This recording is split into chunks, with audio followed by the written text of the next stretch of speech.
de la fotografía documental al documento digital, presentado por Diana Carolina Bolaños, Uniconfa Cauca 2021. Para interpretar un poco mejor, para entender un poco mejor la transformación que ha tenido la imagen documental en los últimos años, el texto nos remonta a la vida de Pedro Meyer y sus fotografías, su trabajo, lo que él ha aportado para la fotografía documental. Él es uno de los pioneros y más reconocidos representantes de la fotografía contemporánea. Y eso es lo que lo hace tan pero tan esencial en la explicación de los cambios que la imagen ha tenido ahora, porque él ha sido innovador y le ha dado la oportunidad a la tecnología, a los nuevos avances, de hacer parte de la fotografía documental, de involucrarse y hacer una balanza en donde ambos mundos estén completamente equilibrados y puedan sacar resultados excelentes a través de esta combinación. Pero antes de entrar en detalle acerca de las obras de Pedro Meyer y de todo lo que él ha aportado en este nuevo movimiento o en esta nueva forma de tomar la fotografía documental, vamos a profundizar acerca de aspectos como la fotografía tradicional y entre otros muchos. En primer lugar, vamos a estar hablando de la fotografía documental tradicional. Y para entrar en profundidad acerca de este tema, quiero acercarnos a una de las definiciones que nos da el texto. Me permito leer.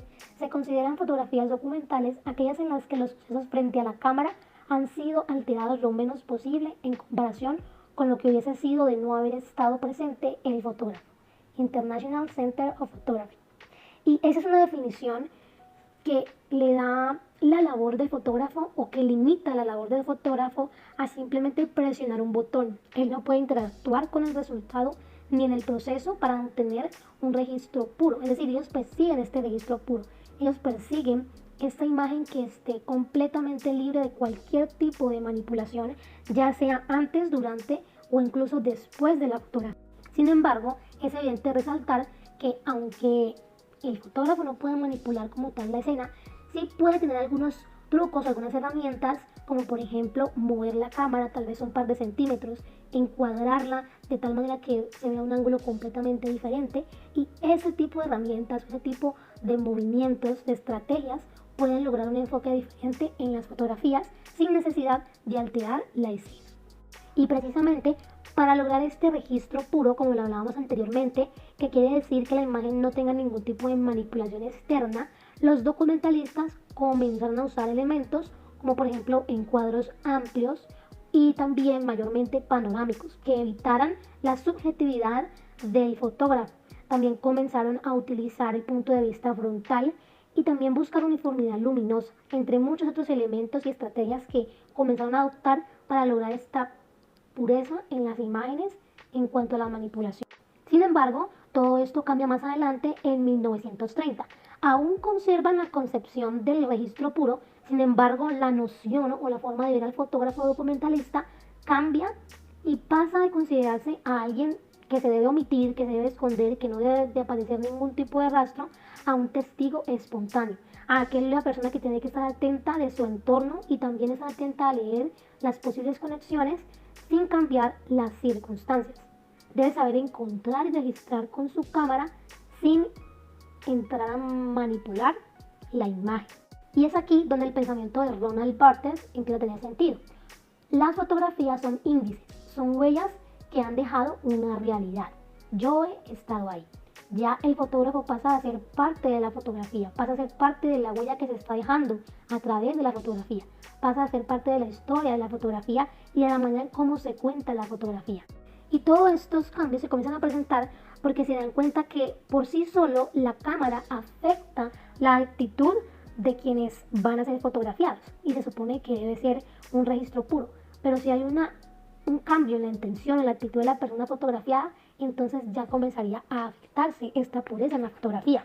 Por otra parte, todo el entorno, las luces, el enfoque pueden alterar la interpretación de una fotografía. No es lo mismo tomar una fotografía tal vez en plena luz del día y con un enfoque diferente, con una graduación diferente, que tal vez tomarla en la noche.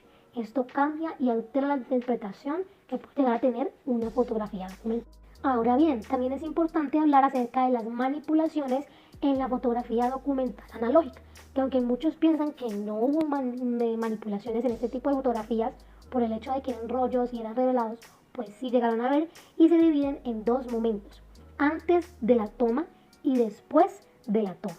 Cuando hablamos de toma nos referimos a la toma de la foto. Dentro de las manipulaciones a priori, es decir, aquellas que se hacen antes del acto de la toma, está la previsualización por parte del fotógrafo, que es en donde él imagina la toma, donde él imagina el encuadre, donde él ubica tal vez la cámara de manera estratégica y donde hace uso de los manejos técnicos y del desarrollo de la cámara.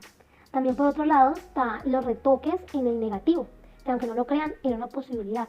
Había retoques que se podían hacer en el negativo de la imagen y en la copia de la fotografía.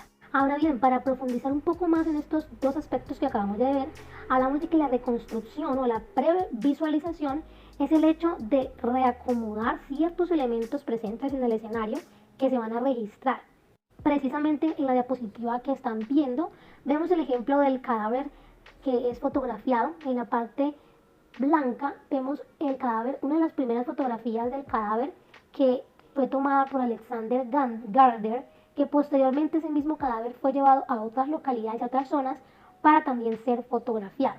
Y esto le cambia completamente el enfoque. Y de esto se trata la reconstrucción, de mover elementos, de cambiar piezas, de agregar piezas que le den una interpretación completamente diferente a la foto, e incluso, como lo vemos aquí en el ejemplo, genere dos fotos completamente diferentes, pero con los mismos elementos. Ahora bien, dentro del cuadro de la manipulación también existe la interpretación, que como estrategia manipulativa dentro de la fotografía documental analógica se divide en dos.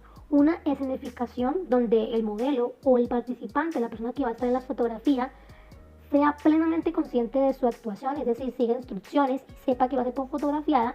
Y la segunda, en la que el que aparece en el encuadre o la persona que aparece en el encuadre, la protagonista o las personas que están interactuando dentro de la fotografía, ignoran su presencia en la foto.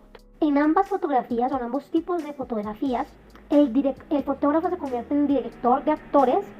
Sin embargo, en la primera manera tiene un poco más de control, es algo más controlado, porque él puede dirigir a sus actores y puede dirigir las acciones que ellos deben hacer. Sin embargo, en la segunda es un poco más al azar, es un poco más de confiar en lo que pueda pasar y confiar en el resultado. En la diapositiva que estamos visualizando actualmente, vemos dos ejemplos de fotografías en donde los actores, donde las personas que aparecen son plenamente conscientes y siguen instrucciones de su fotógrafo, del autor de la foto. Y por otro lado, acá vemos dos ejemplos en donde los protagonistas de las fotos no tienen idea de que van a ser fotografiados. Vemos básicamente la expresión de las personas al ver una fotografía de una mujer desnuda. De hecho, son una serie de imágenes, son 6 imágenes que se titulan Desnudo en el escaparate, y es de Robert Doisneau. Con el avance de la tecnología, los descubrimientos tecnológicos, toda esta nueva era digital que estamos viviendo, evidentemente la fotografía, la manera en cómo retratamos los hechos también ha cambiado. Y precisamente el proceso de manipulación digital es mucho más simple que el que vimos anteriormente. Y por lo general la diferencia del anterior es después de tomar la fotografía. Se pueden cambiar aspectos como el color, el brillo y muchísimos más, y pueden incluirse incluso elementos que originalmente no se encontraban en la fotografía. Dentro de este tipo de documentos digitales podemos resaltar la no existencia de un original único. En la anterior hablamos de que el original único era el negativo, es decir, era esa pieza original que contaba con la fotografía completamente pura, registro puro de la fotografía. En cambio, en este tipo de presentación digital no contamos con eso, ya que fue sustituido por códigos binarios, es decir, por ceros y unos que se pueden almacenar en diferentes soportes, que se convierten en píxeles que posteriormente pueden ser editados en diferentes plataformas. También hablamos de que la fotografía o el documento digital ya deja de ser un índice o una huella, como lo hablábamos anteriormente, y pasa a ser un símbolo. Y en muchos casos la desvinculan del carácter de testimonio que contaban las anteriores, ya que por lo general son panoramas creados. Hay muchas fotografías que son completamente creadas para transmitir un mensaje, y esto les quita completamente el carácter de testimonio. Algunas de las diferencias que podemos notar a simple vista entre las técnicas que vimos anteriormente y las actuales son evidentemente las manipulaciones que se pueden hacer o los retoques que se pueden hacer de manera instantánea en el mundo digital. Al igual que en la analógica está pues el negativo y la revelación, es decir, hay un proceso, la toma fotográfica, el negativo y la revelación. En cambio en la digital se habla de la toma fotográfica, es decir, la recolección por medio de la cámara, posteriormente una edición y ahora sí el resultado. hablamos de más capas dentro de la fotografía. Dentro de la manipulación que se puede dar en documentos digitales están las evidentes que se presentan cuando la imagen ha sido modificada de manera intencional y con un propósito ficticio. Y este propósito ficticio tiene como objetivo transmitir algo, conmover a la persona, poder compartir una información a través de la imagen, completamente planeado. Y por otro lado están las transformaciones o las imágenes que tienen las transformaciones que no son detectables.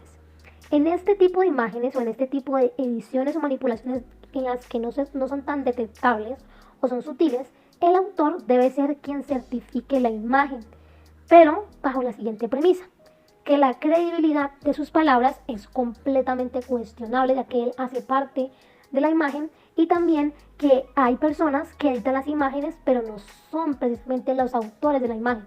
Es decir, las imágenes se pueden replicar y pueden ser editadas por diferentes personas, y este es un carácter que también le da el mundo digital a la fotografía. Todos podemos ser partícipes de la edición de una fotografía. Y ahora que ya comprendimos en profundidad ambos mundos, digitales y tradicional, terminamos con un pensamiento de Pedro Meyer, y básicamente él considera que no hay una línea divisoria entre la imagen tradicional documental y la digital, ya que la fotografía tradicional se puede lograr de ambas formas. Y este es el enfoque que él le da a su fotografía, a su trabajo. Tiene una visión innovadora, en donde mezcla ambas técnicas, donde las combina y potencializa la información y lo que él quiere transmitir a través de sus fotografías. Algo que resalta mucho es que él no quiere que su trabajo se vea limitado por la suerte, la paciencia y el azar, que es algo que lastimosamente están sometidos a aquellas personas que deciden trabajar exclusivamente de manera analógica, ya que dependen completamente de la circunstancia del entorno, de que ese encuadre que ellos están haciendo, de que el protagonista que están eligiendo en el momento perfecto y exacto de tomar la fotografía actúe e interactúe de la manera correcta para transmitir el mensaje de manera eficaz.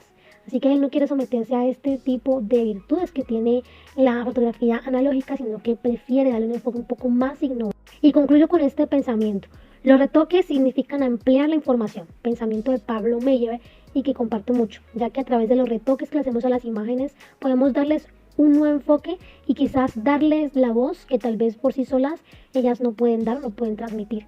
Es como completar la información que a veces no es.